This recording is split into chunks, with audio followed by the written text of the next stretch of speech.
Viewers, இன்னைக்கு நம்மளுடைய சேனல்ல ஒரு இன்ட்ரெஸ்டிங்கான ஒரு டாபிக் பத்தி தான் நம்ம பார்க்க போறோம். இன்னைக்கு நம்ம எதை பத்தி பார்க்க இருக்கோம் அப்படின்னா, பிப்ரவரி 26ஆம் தேதி என்று நிகழ இருக்கக்கூடிய இந்த மகா சிவராத்திரியின் போது சில முக்கிய கிரக மாற்றத்தினுடைய இடப்பெயர்ச்சியானது பார்த்தீங்கன்னா ஏற்படுதுங்க. ஸோ அதனுடைய தாக்கங்களானது பார்த்தீங்கன்னா ஒவ்வொரு மனிதர்களுடைய வாழ்க்கையிலையுமே பார்த்தீங்கன்னா நிகழப்போகுது அப்படின்னு சொல்லலாங்க. அந்த வகையில் தான் இந்த தனுசு ராசிக்காரர்களுக்கு எப்படிப்பட்ட பலன்களானது கிடைக்க போகிறது, அடுத்து வரக்கூடிய நாட்களானது பார்த்தீங்கன்னா இந்த தனுசு ராசிக்காரர்களுக்கு பிரச்சனைகளாக இருக்குமா, இல்லை ஏதாவது பார்த்தீங்கன்னா அவர்களுடைய வாழ்க்கையில் மாற்றங்களானது ஏற்பட போகின்றதா, இல்லை சென்ற காலகட்டத்தை போலவே மீண்டும் அவர்களுக்கு பார்த்தீங்கன்னா பண பிரச்சனையும் உடல் ரீதியான பிரச்சனைகளும் பார்த்தீங்கன்னா ஏற்பட போகின்றதா, இது போன்ற எல்லா விஷயத்தையும் தான் நம்ம டீட்டெயிலாக பார்த்து தெரிந்து கொள்ள போகிறோம். இந்த வீடியோவை பார்க்குறவங்க தனுசு ராசி நேயர்களாக இருந்தீங்க அப்படின்னா இந்த வீடியோக்கு ஒரு லைக் கொடுத்துடுங்க. அது மட்டும் இல்லாமல் நம்மளுடைய சேனலை இப்போ தான் ஃபர்ஸ்ட் டைம் நீங்கள் விசிட் பண்ணுறீங்க அப்படிங்கும் பொழுது நம்மளுடைய சேனலை இன்னும் சப்ஸ்கிரைப் பண்ணாமலே இருப்பீங்க, முதல்ல சப்ஸ்கிரைப் பண்ணிவிடுங்க. அப்படியே கூட இருக்க அந்த பெல் ஐக்கானே பார்த்தீங்கன்னா கிளிக் பண்ணி வச்சுக்கோங்க. அப்போ தான் நம்மளுடைய சேனலில் கொடுக்கக்கூடிய அனைத்து தகவலுமே உங்களுக்கு நோட்டிஃபிகேஷனாக வரும், அதையும் நீங்கள் பார்த்து பயனடையலாம். ராசி நேயர்களுக்கு இந்த மகா சிவராத்திரிக்கு பிறகு என்ன நடக்க போகுது அப்படிங்கிறத குறித்து பார்க்கறதுக்கு முன்னாடி இந்த மகா சிவராத்திரி நாளில் பார்த்தீங்கன்னா எப்படி சிவனை வழிபட வேண்டும், சிவனை ஒரு குறிப்பிட்ட நேரத்தில் வழிபடும் பொழுது நம்மளுடைய நினைத்த காரியங்கள் அனைத்துமே நிறைவேறுங்க. ஸோ அந்த ஒரு நேரங்கள் என்ன அப்படிங்கிறத குறித்து நம்ம தெரிஞ்சுக்கலாம்.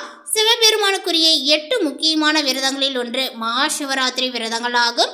இது சிவபெருமானுக்கு விருப்பமான இரவாக கருதப்படுகிறது. தேவர்கள், முனிவர்கள் உள்ளிட்ட அனைத்து தெய்வங்களும் ஈசனை பூஜித்து வழிபடக்கூடிய காலங்களாகும். அன்று இரவு முழுவதும் கண் விழித்து சிவபூஜை செய்வது சிறப்பு. மகா சிவராத்திரி நாளில் இரவு முழுவதும் கண் விழிக்க முடியாதவர்கள் குறிப்பிட்ட ஒரு நேரத்தில் மட்டும் கண் விழித்து சிவபெருமானை வழிபடுவதனால மகா சிவராத்திரியில் விரதங்களில் இருந்து கண் விழித்த பலனும் சிவனினுடைய அருளும் நினைத்த காரியங்களில் வெற்றிகளானது கிடைக்கும். ஒவ்வொரு ஆண்டுமே மாசி மாதம் வரக்கூடிய தேய்பிறை சதுர்தசி தினத்தில் மகா சிவராத்திரி விழாவானது கொண்டாடப்படுகிறது. சிவபெருமான் பார்வதி தேவியை திருமணம் செய்து கொண்ட நாளையே மகா சிவராத்திரி தினமாக கொண்டாடப்படுவதாக புராணங்கள் சொல்லப்படுகின்றன. இந்த நாளில் சிவபெருமானுக்கும் பார்வதி தேவிக்கும் சிறப்பு பூஜைகளானது நடத்தப்படுவது வழக்கம். அன்றைய தினம் மாலை துவங்கி இரவு முழுவதும் சிவபெருமானுக்கு 4 கால பூஜைகளானது நடத்தப்படும். அதுவும் மகா சிவராத்திரி என்று ஒரு குறிப்பிட்ட நேரத்தில் சிவபெருமானை வழிபட்டால் நினைத்த காரியங்கள் அனைத்துமே அப்படியே நடக்கும் என்று சொல்லப்படுது. அந்த சிவபெருமானை காலத்தினுடைய கடவுள் என்றும் குறிப்பிடப்படுவது உண்டு. அதனால சிவ வழிபாடு செய்வதற்கு நேர காலங்கள் பார்க்க வேண்டியது கிடையாதுங்க. ராகு காலம், யமகண்டம் உள்ளிட்ட எந்த கெட்ட நேரங்களினுடைய பாதிப்பும் சிவ வழிபாட்டை பாதிக்க முடியாது. சிவராத்திரி பூஜைகள் என்பது மாலை 6 மணிக்கு துவங்கி மறுநாள் காலை 6:30 மணி வரை நடைபெறும். மொத்தம் 4 கால பூஜைகளானது நடத்தப்படுங்க. ஒவ்வொரு கால பூஜையுமே சுமார் 3 மணி நேரங்களானது நடைபெறும்.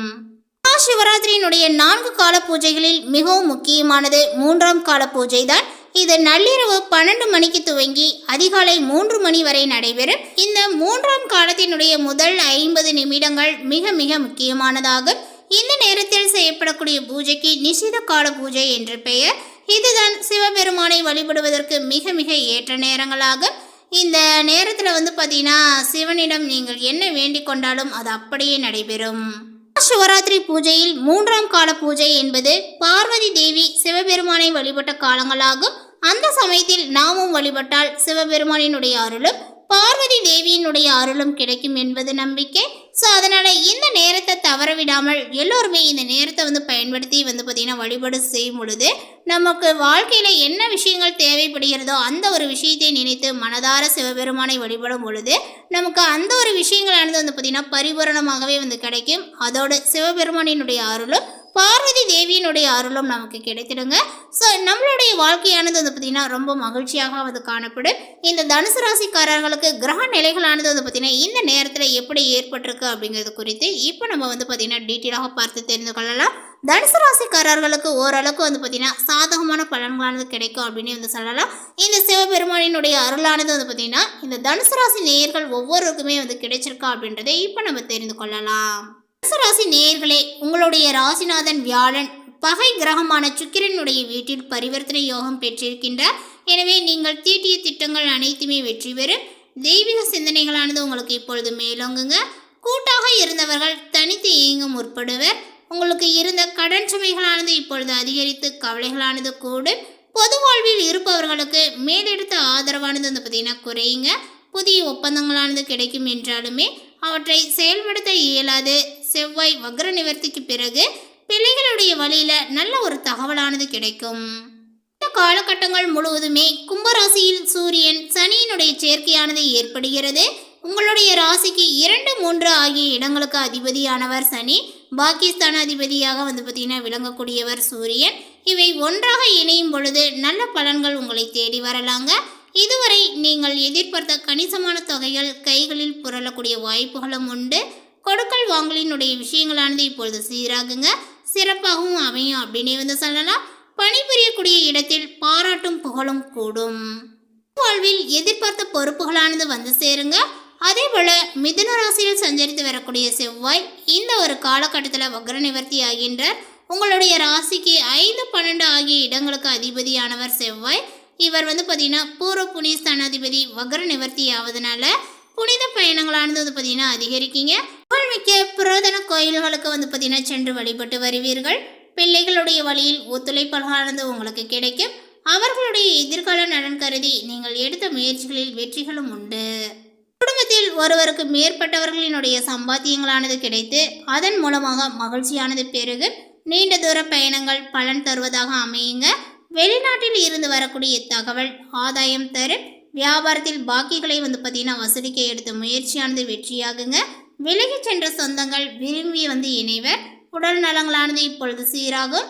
மாற்று மருத்துகள் வந்து பார்த்தீங்கன்னா இப்பொழுது உங்களுக்கு கை கொடுக்கும் அப்படின்னு வந்து சொல்லலாம். மேலுமே இந்த காலகட்டத்திலேயே வந்து பார்த்தீங்கன்னா மீனராசிக்கு செல்லக்கூடிய புதன் அங்கு நீச்சம் பெறுகின்ற கேந்திராதிபதி தோஷம் பெற்ற கிரகம் நீச்சம் பெறுவது யோகம்தான். கல்யாண கனவுகளானது வந்து பார்த்தீங்கன்னா இப்பொழுது நினைவாகும். வாழ்க்கை துணையோடு வந்த பிரச்சனைகளும் அகலுங்க. உறவினர்கள் மற்றும் நண்பர்கள் உங்களுடைய கருத்துக்கு முக்கியத்துவம் கொடுப்பார்கள். வியாபாரத்தில் புதிய யுத்திகளையும் நீங்கள் கையாளுவீர்.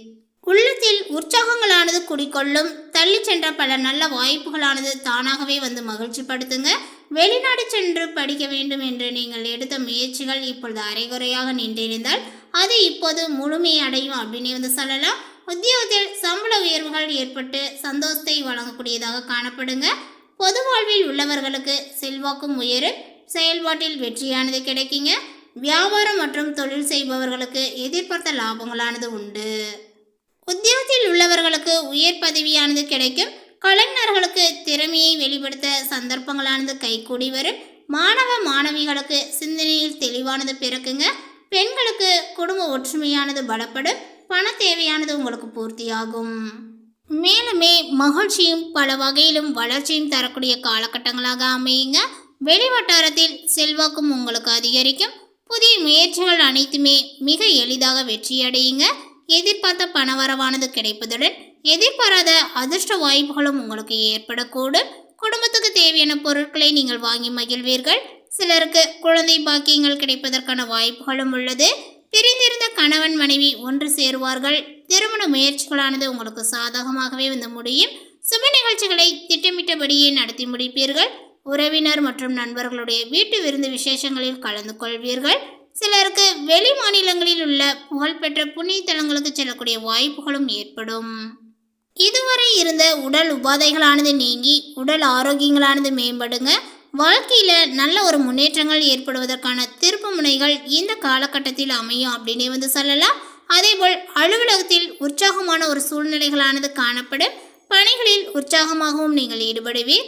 உயர் அதிகாரிகள் உங்களுடைய ஆலோசனைகளுக்கு உரிய அங்கீகாரத்தையும் கொடுப்பார்கள். அதே போல் வந்து பார்த்தீங்கன்னா நீங்கள் எதிர்பார்த்த பதவி உயர்வு ஊதிய உயர்வுகள் போன்ற சலுகைகளானது இப்பொழுது கிடைக்குங்க. உங்களுடைய கோரிக்கைகளானது வந்து பார்த்தீங்கன்னா ஏற்றுக்கொள்ளக்கூடிய நேரங்கள் இது. மனுசராசிக்காரர்களினுடைய தொழில் அப்படின்னு வந்து பார்க்கும் பொழுது உங்களுடைய தொழில் மற்றும் வியாபாரத்தில் எதிர்பார்த்ததை விடவும் விற்பனைகளும் லாபங்களும் கூடுதலாக வந்து இருக்கும் அப்படின்னு வந்து சொல்லலாம். அரசாங்க வகையில் எதிர்பார்த்த காரியங்களானது கொஞ்சம் அனுகூலமாக வந்து முடியுங்க. புதிய முயற்சிகளானது வெற்றி கொடுக்கும். அதேபோல் சக வியாபாரிகளால் மறைமுக போட்டிகளானது ஏற்பட வாய்ப்புகளானது உள்ளது. அதே சமயம் நீங்கள் வந்து பார்த்தீங்கன்னா பற்று வரவில் உங்களுக்கு கவனங்கள் தேவை. மேலும் பரிகாரமாக புதன்கிழமை தோறுமே குலதெய்வ தரிசனத்தை செய்து கொள்ள வேண்டும். அதோட இந்த மகா சிவராத்திரியின் போது நான் சொன்ன அந்த குறிப்பிட்ட நேரத்தில் பார்த்தீங்கன்னா நீங்கள் சிவபெருமானை வழிபடுவது உங்களுக்கு நல்லது. இந்த தகவல் உங்களுக்கு பிடித்திருந்தால் லைக் பண்ணுங்கள், ஷேர் பண்ணுங்கள்.